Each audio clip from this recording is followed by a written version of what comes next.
Hi guys, जैसा कि देख पा रहे होंगे हम लोग आज फिर नेक्स्ट चैलेंज में आ चुके हैं। जैसा कि देख पा रहे होंगे हम लोग के प्लेट में दिखाई दे रहा है समोसा।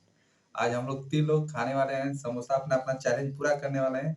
जैसे कि थैंक यहाँ यू। पे टोटल 15 समोसा धरे गए हैं और तो हम लोग खाएँगे वन बाय वन। जैसा कि यहाँ पे प्रताप सिंह और यहाँ पे प्रकाश मौर्य और हमारा नाम आप लोग तो जानते ही हैं, रवि मौर्य। तो हम लोग अपना चैलेंज स्टार्ट करने वाले हैं। कृपया चैनल को लाइक एंड सब्सक्राइब करें।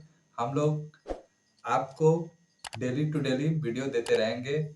ऐसा आप लोग देखते रहेंगे और मनोरंजन करते रहिए और कमेंट में बताइए कि अगली नेक्स्ट वीडियो किस चीज़ की होनी चाहिए। तो चलिए हम लोग अपना स्टार्ट करते हैं। स्टार्ट।